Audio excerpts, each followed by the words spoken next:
ظاہر ہے آپ دونوں بھائیوں نے سارا وقت ساتھ گزارا ہے.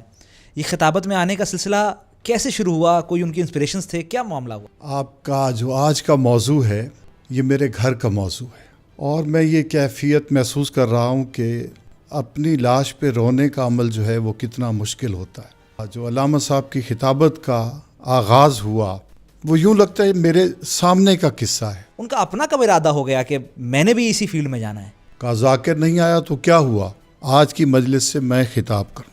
وہ مجلس جو ہم نے شاہ شمس میں محسن نقوی صاحب کی سنی ہوئی تھی، ایک دن بڑے غرور سے کہنے لگی زمین، ناصر بھائی کو وہ یاد تھی.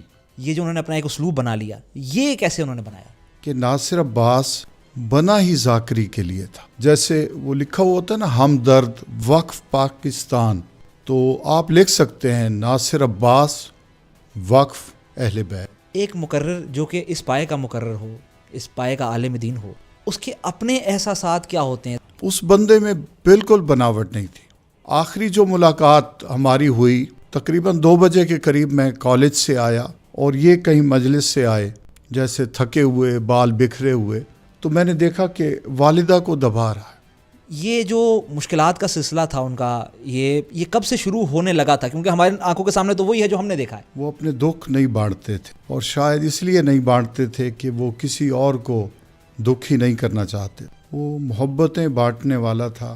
آپ بطور بھائی، آپ ظاہر ہے آنکھوں کو انسان پڑھ لیتا ہے، بھائی آنکھوں کو پڑھ لیتا ہے، آپ پر کیا بیتتی تھی اور آپ اس کو کس طرح دیکھتے تھے؟ آپ کے سوال سے مجھے شام غریبہ کا منظر یاد آ گیا. میں کہیں سے اسی وقت آیا تھا اور والدہ نے، بہنوں نے سر پہ قرآن رکھے ہوئے تھے، اور خبر چل رہی تھی کہ گولیاں لگ گئی ہیں اور زخمی حالت میں ہسپتال پہنچے ہوئے.